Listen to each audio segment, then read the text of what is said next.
Hi everyone, welcome back to my Elden Ring series where I make a build for every weapon in the game. In this episode, I'll be covering the Flamberge. This weapon is a great sword that requires 15 strength and 14 dexterity to wield and has innate bleed. It can be acquired on a corpse at the top of a ladder in Redmane Castle in Caelid.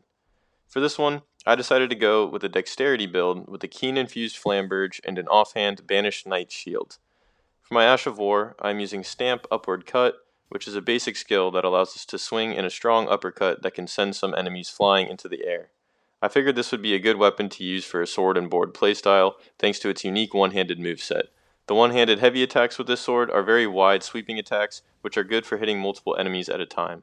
Another incentive for one-handing the Flamberge is that it is one of the few great swords that performs better on a dexterity build than a strength build.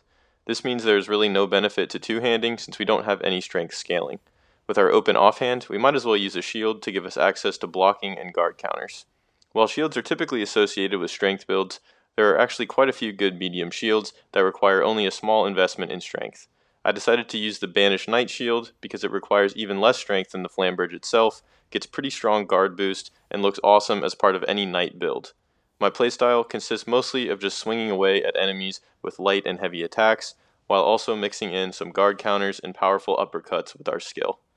This last option is very good for longer attack windows as it takes a bit to charge up, but can send small to medium sized enemies flying up into the air.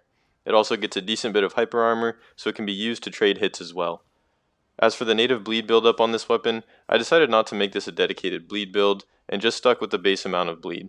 Even so, I found myself proccing bleed pretty much once per fight at least as a nice little bonus.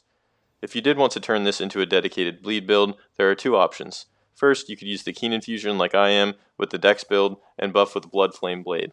Or you could use an Occult Infusion and make Arcane your main damage stat. Both have their advantages and disadvantages.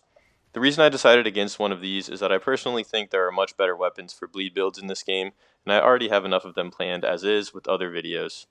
Anyway, back to my setup. This is definitely a build for the purists of the Soul series. We don't have any flashy attacks or cheese tactics, just our trusty sword and shield and whatever raw skill we bring to the fight. As for my stats, at level 150, I have 60 vigor, 10 mind, 34 endurance, 15 strength, 80 dexterity, and 10 intelligence, faith, and arcane. We have high vigor to make us tanky, as well as high endurance to give us plenty of stamina for attacking and blocking with our shield. Mind is not very important as our skill is cheap and situational. My only damage stat is dexterity thanks to the Keen Infusion, so I went all the way up to 80. For my armor, I had to go for another knight look since we were using a greatsword and shield. I settled on the full Vagabond Knight set, which is of course the starting armor for the Vagabond class. While it isn't the most polished knight armor in the game, I kind of like its gritty aesthetic. It feels unique compared to most of the other knight sets. I especially like the dirty white cape and the open visor on the helmet. For my talismans, I first have the Shard of Alexander to boost the damage of our stamp skill. Then I have the curved sword talisman and axe talisman for more damage from guard counters and charged heavies respectively. And finally, I have the Erdtree's Favor +2 for a nice percentage-based increase to our maximum health, stamina, and equip load.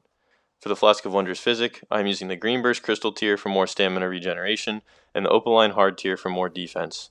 And that is all for this build video on the Flamberge. Here is an overview of my setup from the menu screen. Thank you for watching, I hope you have a great rest of your day, and I'll see you next time.